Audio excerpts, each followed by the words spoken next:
यीशु मसीह के मधुर नाम में एक बार फिर से आप सबका स्वागत है।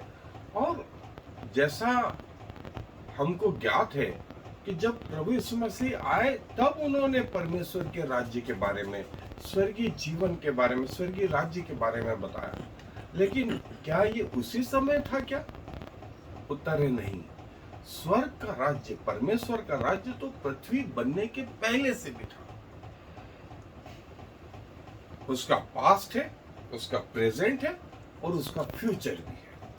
और इसका वर्णन जो है, इसका जो वर्णन है वो दानियल नबी ने पुराने नियम में और नए नियम में भी बहुत सारी जगह जो है कलीसिया का जो वर्तमान में राज्य और आने वाले राज्य के बारे में प्रकाशित वाक्य में भी जो है इस विषय में कहा गया है।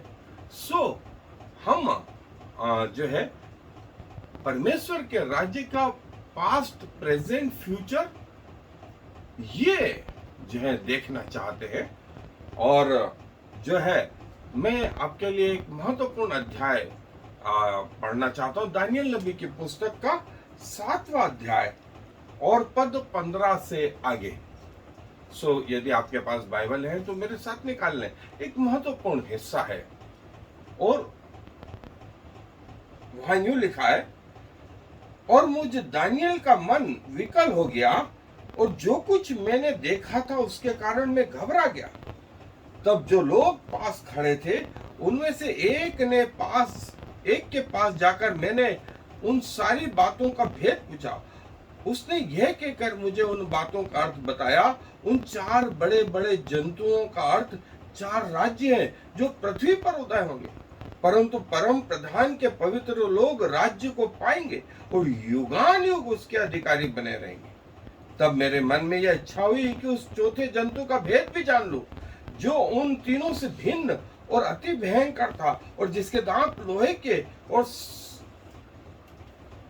नख पीतल के थे। वह सब कुछ खा डालता था और चूर चूर करता और बचे हुए को पैरों से रुंध डालता था। फिर उसके सिर में के 10 सिंगों का भेद, और जिस नए सिंह के निकलने से 3 सिंह गिर गए, अर्थात जिस सिंह की आंखें और बड़ा बोलने वाला मुंह और सब और लोगों से अधिक भयंकर था, उसका भी भेद जानने की मुझे इच्छा हुई। और मैंने देखा कि वह सिंह पवित्र लोगों के संग लड़ाई करके उन पर उस समय तक प्रबल भी हो गया, जब तक वो अति प्राचीन न आया और परम प्रधान के पवित्र लोग न्यायी न ठहरे और उन पवित्र लोगों के राज्याधिकारी होने का समय न पहुंचा। उसने कहा, उस चौथे जंतु का अर्थ एक चौथा राज्य है जो पृथ्वी पर होकर सब राज्यों से भिन्न होगा और सारी पृथ्वी को नाश करेगा और दांव कर चूर चूर करेगा। और उन 10 सिंहों का अर्थ यह है कि उस राज्य में से 10 राजा उठेंगे और उसके बाद उन पहलों से भिन्न एक और राजा उठेगा जो तीनों राजाओं को गिरा देगा। और वह परम प्रधान के विरुद्ध बातें कहेगा और परम प्रधान के पवित्र लोगों को पीस डालेगा और समयों और व्यवस्था के बदल देने की आशा करेगा, वरन 3.5 काल तक वे सब उसके वश में कर दिए जाएंगे। परंतु तब न्यायी बैठेंगे और उसकी प्रभुता छीनकर मिटाई और नाश की जाएगी, यहाँ तक कि उसका अंत ही हो जाएगा। तब राज्य और प्रभुता धरती पर के राज्य की महिमा परम प्रधान ही की प्रजा और उसके पवित्र लोगों को दी जाएगी, और उसका राज्य सदा का राज्य है और सब प्रभुता करने वाले उसके अधीन होंगे और उसकी आज्ञा मानेंगे। इस बात का वर्णन मैं अब कर चुका, परंतु मुझ दानियल ने के मन में बड़ी घबराहट बनी रही और मैं भयभीत हो गया और इन बातों को मैं अपने मन में रखे रहा। परमेश्वर का राज्य, हालांकि इस पर हम अध्ययन ले चुके हैं, और यदि आप इसको देखना चाहते हैं तो 70 week of Daniel topical Bible study जो है रिवेलेशन प्रकाशित वाक्य यदि आप डालेंगे और वहां ये डालेंगे यूट्यूब पे, रेवलेशन टॉपिकल बाइबल स्टडी, और उसमें सारे टॉपिक्स आ जाएंगे जो हमने लिए हैं। और यदि स्पेसिफिक जाना चाहें तो 70वां सप्ताह दानियल का, ऐसा भी आप डाल सकते हैं। अंग्रेजी में 70th वीक ऑफ डैनियल, और वहां आपको और डिटेल में मिलेगा। लेकिन आज हम जो देख रहे हैं वो ये कि परमेश्वर का राज्य सिर्फ अभी ही नहीं, या सिर्फ प्रभु यीशु मसीह के आने पर ही नहीं। परमेश्वर का राज्य तो पृथ्वी बनने के पहले से और पृथ्वी बनने के या पृथ्वी के अंत के बाद भी रहेगा। आए मेरे साथ अध्ययन। हमको लगता है परमेश्वर का राज्य आएगा। वास्तविकता तो ये है कि परमेश्वर का राज्य वर्तमान में भी है, और जो आएगा, जिसका वर्णन प्रकाशित वाक्य में पृथ्वी के अंत के बाद में, मतलब पृथ्वी के बनने से पहले भी वो राज्य था, पृथ्वी के समाप्त होने के बाद भी वो राज्य रहेगा, और वर्तमान में जो चल रहा है उसमें भी परमेश्वर के राज्य की महिमा है। और जो है, जब प्रभु स्वयं आएंगे, प्रभु का राज्य जो है स्थापित हो इस पृथ्वी पर भी, जो है वो आएंगे।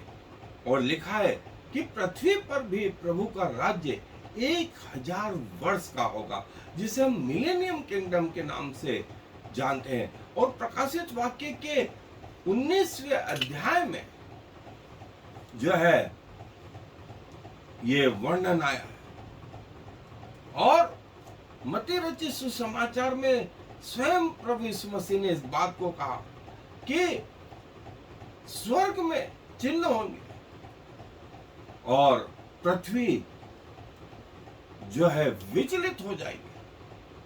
परमेश्वर के पुत्र का आना होगा, वो बादलों पर अपनी महिमा और सामर्थ्य के साथ उतरे, और वो अपने जो है स्वर्गदूतों को भेजेगा, और बड़ी तुरहियों का शब्द होगा, और वे उन लोगों को जो चुने हुए हैं इकट्ठा करेंगे।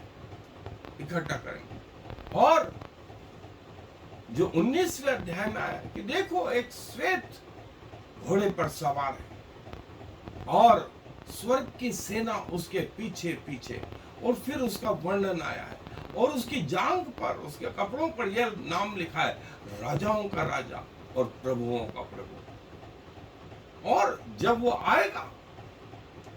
आएगा तो अपने लोगों को बादलों पर उठाएगा, फिर जो है अपने दुल्हन का न्याय करेगा, चर्च का न्याय होगा। और फिर तीसरी महत्वपूर्ण घटना होगी अरमगेदोन का युद्ध। और परमेश्वर स्वयं जो मसीह विरोधी है, जिसको हम एंटी क्राइस्ट, झूठा भविष्यवक्ता, और उसकी सेना से जो है युद्ध होगा, और वो युद्ध में जो है जीतेगा। 1000 साल के लिए शैतान बांध दिया जाएगा, और इज़राइल का भी इस दौरान मन परिवर्तन होगा, और 1000 साल के बाद अंतिम न्याय। ये जो है 1000 साल का जो राज्य, जिसका वर्णन प्रकाशित वाक्य के 20वें अध्याय में, और 1000 साल बाद जो है अंतिम न्याय होगा। और परमेश्वर की आग सबको परखेगी, और परमेश्वर का सिंहासन और उसका राज्य स्थापित होगा। और प्रभु ने कहा कि वे पृथ्वी पर आएंगे, और पृथ्वी पर परमेश्वर का राज्य भी होगा।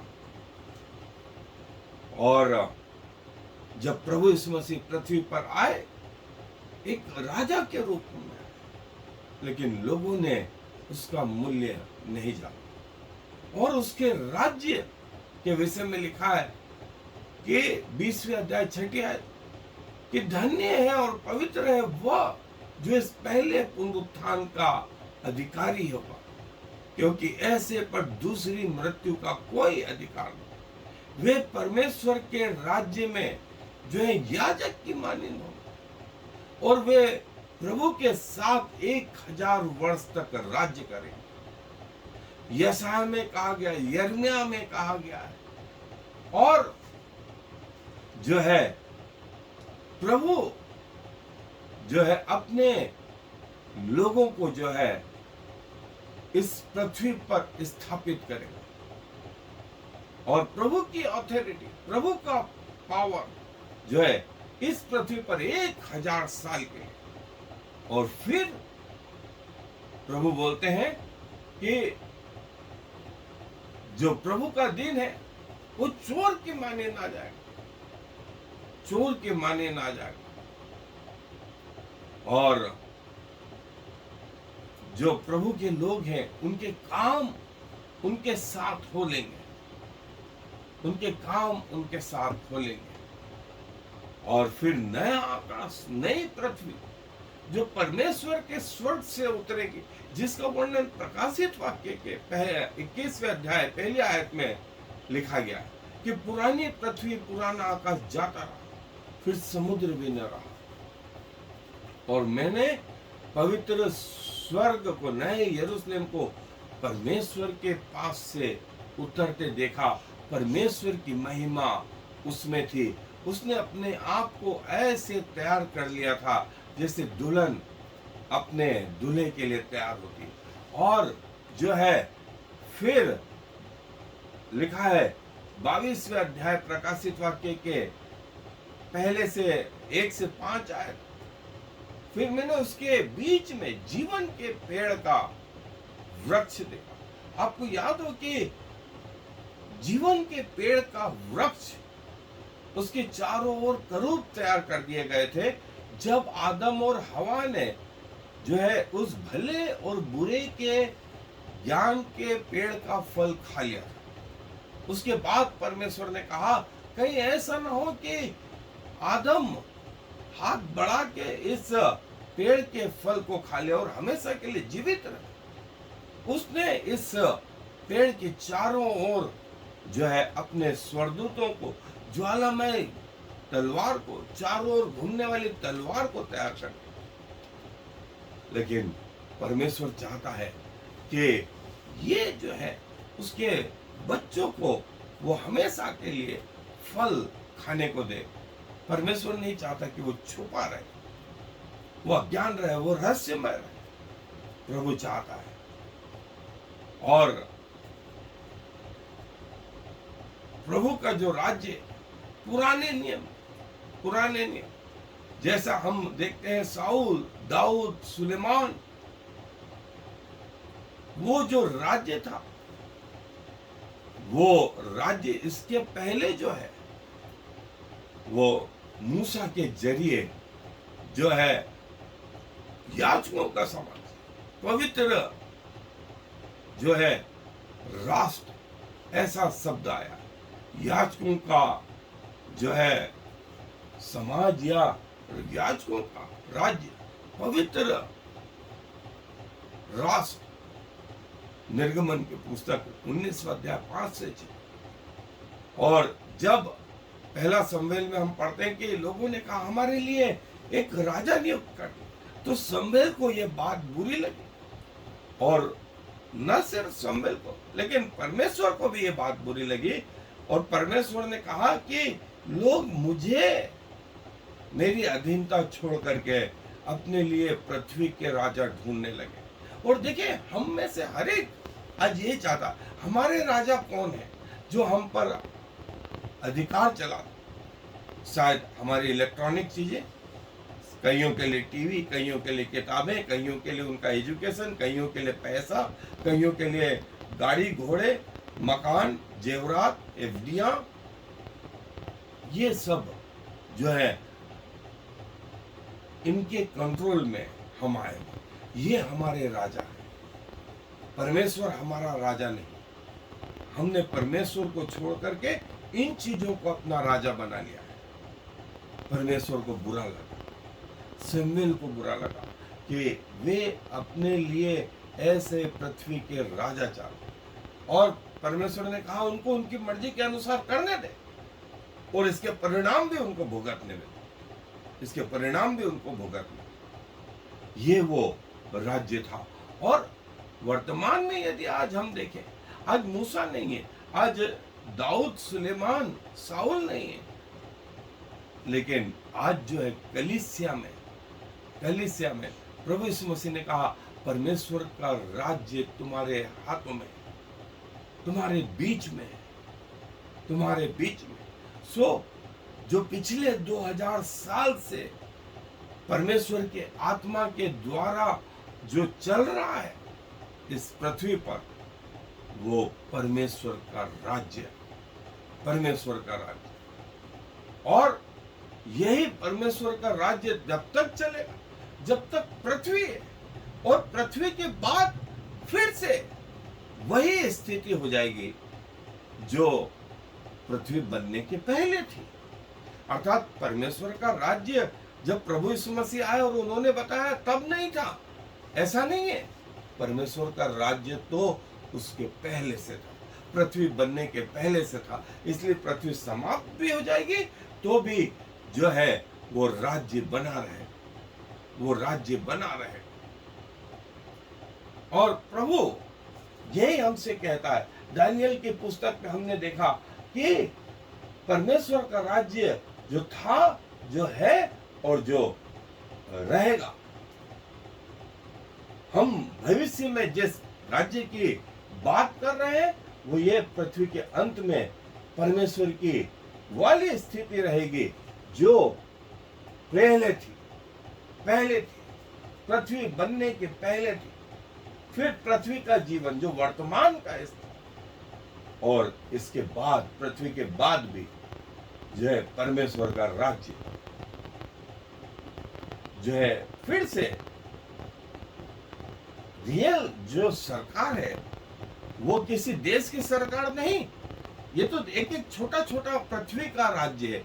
यहाँ पर प्रेसिडेंट और प्राइम मिनिस्टर और मिनिस्टर्स और गवर्नर्स होते हैं, लेकिन उस स्वर्गीय राज्य में हमेशा का, जहां का रियल राजा स्वयं प्रभु यीशु मसीह, रियल राजा, और रियल गवर्नमेंट, रियल सरकार, वास्तविक सरकार हमारे प्रभु की सरकार। और प्रभु ये बताओ कि परमेश्वर का राज्य तुम में और आने वाले उसमें भी पीढ़ियों में भी होगा। और जो है बाइबल हमें न सिर्फ यशाया में, यहेजकेल में, दानियल और प्रकाशित वाक्य में भी पता है परमेश्वर का राज्य जो था, जो है और जो रहेगा। सो परमेश्वर अपने वचन पर आशीष दे और एक दिन हम इस राज्य के भागीदारी होंगे।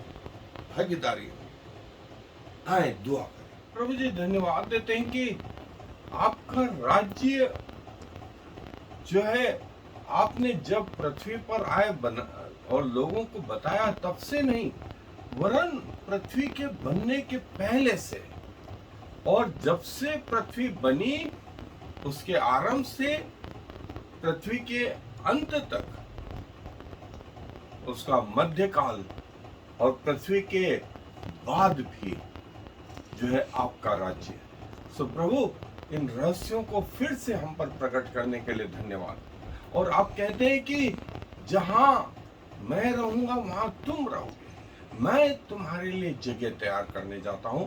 और आप उस फ्यूचर किंगडम की बात करते हैं जो पृथ्वी के बाद में, पृथ्वी के न्याय के बाद में, अंतिम न्याय के बाद में जो है होगा।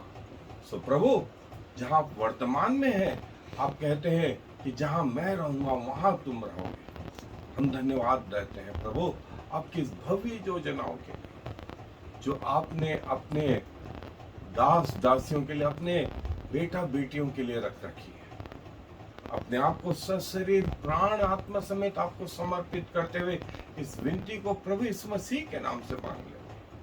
आमीन और फिर Shema Yisrael Yahweh Eloheinu Yahweh Echad. Hear, O Israel, the Lord is our God, the Lord alone.